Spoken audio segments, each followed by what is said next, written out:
All right. What's up, y'all? It's Wool here. So, I just kind of want to touch on gadgets, what I'm running right now. It's pretty much what anybody's who's running gadgets is running for the most part. And this is pretty much what we used to run on gadgets. We're just not doing the brawling thing with it, obviously, since it's just straight might. The only difference here is that we're running Gauss Grenade over Napalm, and the reason why I'm running Gauss Grenade over Napalm, which Napalm is still fine, but let's say you're in an actual group with a bunch of, sweats. Napalm is mostly dots as opposed to one big hit, and Gauss Grenade just a big hit, right out of the gate. And so ideally, you just want to be hitting as hard as you can, as fast as you can, as quick as you can, dealing as much damage as you can just immediately, because those ads are not going to be alive long enough for you to really take advantage of the dots. So that's the idea behind while we're running Gauss Grenade. So we're going to be running Gauss Grenade, Suppressor Turret, Fear Gas, Omega Beam, and then Paralyzing Dart into Stealth. And then in Stealth, we're going to be running Battle Display, Return to Normal, and again, Gauss Grenade here. Now, I have two Supercharge here, and I'll tell you why.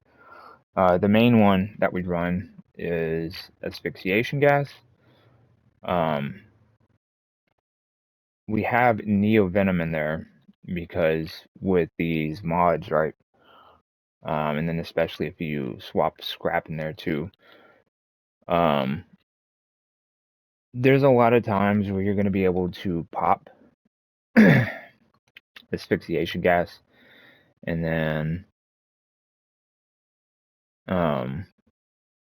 you're going to have enough Supercharge, built back up, left over in order to pop Neo Venom.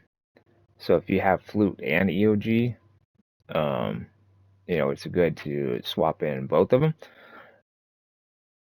But like I said, there's times where you're going to be able to run both those Supercharges back to back, and then pretty quickly get back into Asphyxiation Gas by the time that cooldown from the Supercharge comes off, because it's like a 30-second cooldown, I believe.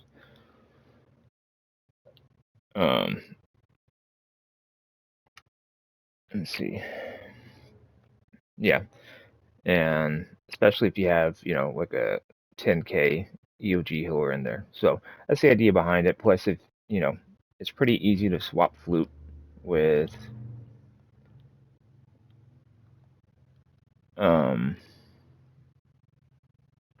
any Supercharge that does direct damage, because you don't need to keep it on, right? You toss it on, you just hit a couple of ads with it, or whatever your target is, doesn't matter. And as long as you deal direct damage with it,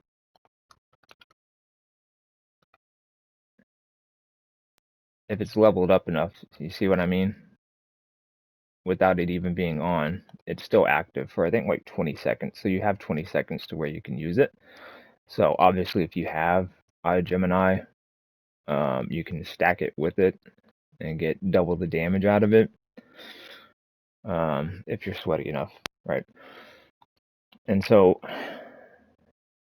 it's hard to get partials with this build because fear gas just sends the targets flying, but trust me when I say it's really good. It's so quick that, you know, of course you're out of power so quick. So I'm going to show you guys a second loadout that is not as hard hitting, but it's still pretty hard hitting, and low power cost. So when you're running, you don't have a troll in the group or something like that. If you're just running low content, you know, just trying to get some marks or whatever, that'd be the one that you run. But this is the main loadout here. So how I always start is, you know, of course, weapon tap. We're going to go into paralyzing dart, immediately into stealth, and then we're going to get our battle display for our weapon buff, because we are running Starfire. And right here I'm running static because, again, the idea is getting our supercharges off, and we're getting that critical ability for 10 seconds. Pretty much every 30 seconds, I believe, is his cooldown. And so roughly every 30 seconds, we're going to have a buff to our overall damage.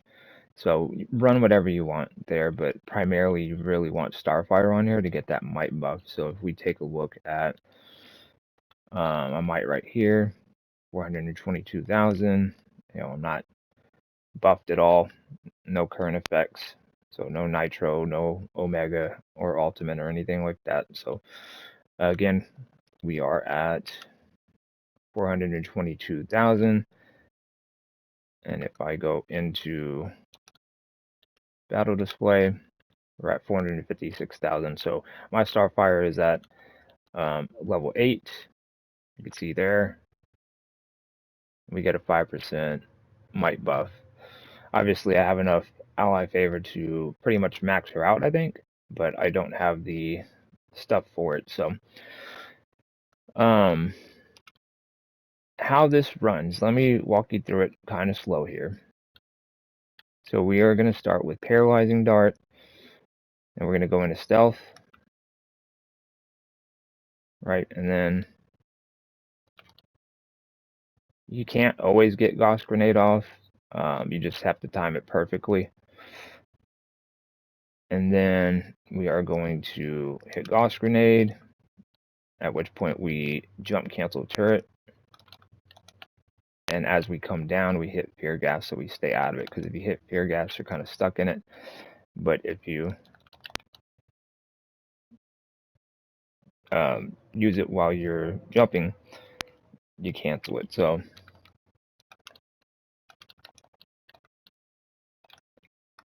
that's the idea behind it. So with Omega and Ebon, you really want to get your 10 hits in as quick as possible to build them up. And so with gadgets, it really does come in handy because you're able to go through your your power bar so quickly that you get it built up pretty quick. You see what I mean? And of course, I'm out of power, but and that's why I'm over here on these ads, because if I was to do this, you know, on the other ads in the House of Legends, they just go flying all over the place, bro. And then when you hit them with the Omega Beam, it's just like a pentagram of lasers all over the place. It's crazy. So yeah, if you're not used to gadgets, just take your time. You don't have to rush when you're clipping. Like, just get used to it. It's not as complicated as it looks, I promise.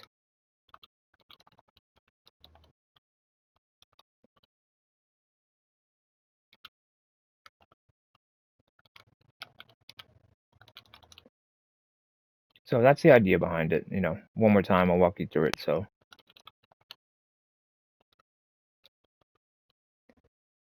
a good rule of thumb is to spam Gauss Grenade until Fear Gas is ready.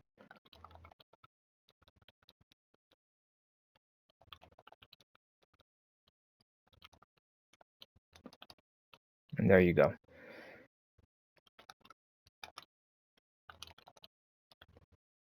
It just takes a little bit of practice to get the hang of it. Okay, so I don't want to dwell on that too much now. The single target is pretty much the same. The only thing that changes is we're changing Gauss Grenade for Taser Pull, right? So you kind of want to start at the same. And then we're just going to spam Taser Pull.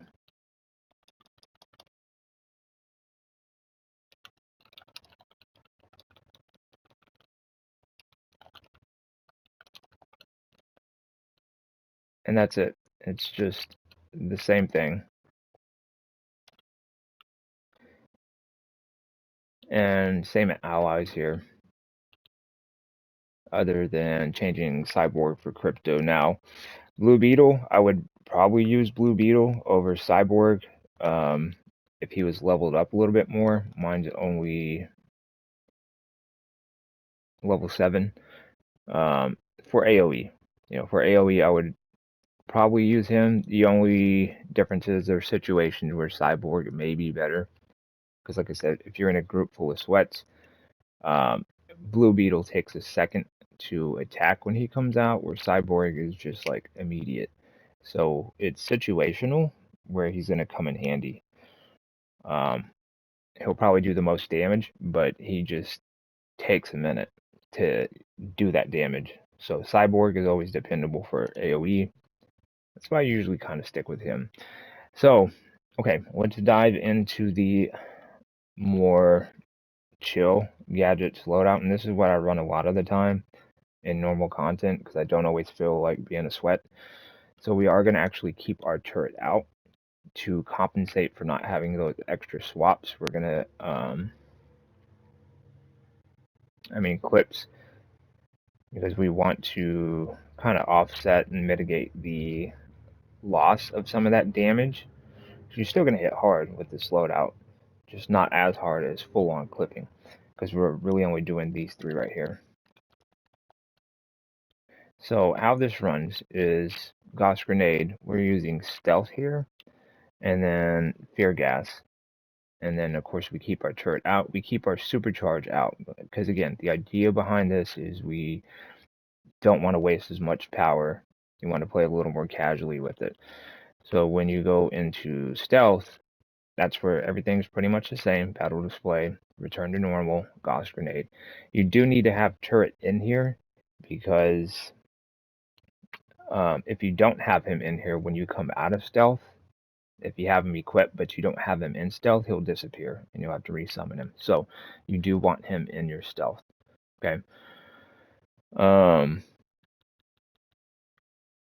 And then Neovenom, we still keep Neovenom in here as well, since we already have asphyxiation gas out. So again, this kind of runs the same. The only difference is we're just jump canceling fear gas, since we're not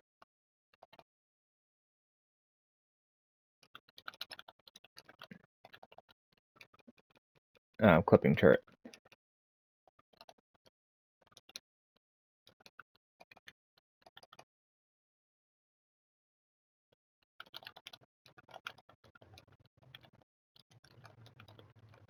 So this one's a pretty chill loadout. Like I said, it's not nearly as hard to get a handle on it.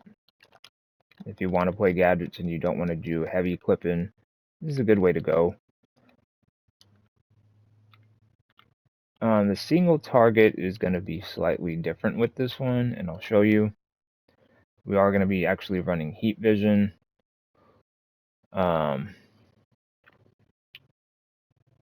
Other than that, it's pretty much going to be the same. So in stealth, everything is the same. It's just we're going to be running heat vision here. I'm going to tell you why. Because with this one, we are going to be using solar amplifier. Now, I just started leveling mine again, so I don't have it fully leveled up.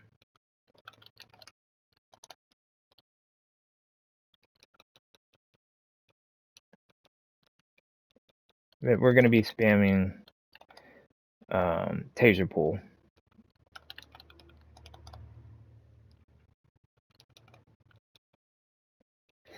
But I can tell you right now, certain powers with solar amplifier, Ebon, and Omega are absolutely cooking, bro. Absolutely. It's crazy. Your boss damage is insane with solar amplifier stacked onto it. It's nuts. That's why I'm leveling it, because I'm considering going back to munitions. But before I did, I thought I would just put this out and let y'all guys know what I'm doing with gadgets and give you a full sweaty loadout and then a more casual loadout, right? Because at the end of the day, it really comes down to how many artifacts you have that you're swapping. That's really going to be the make or break. But with solar amplifier, you really get a quick build up to your Omega, right? Like,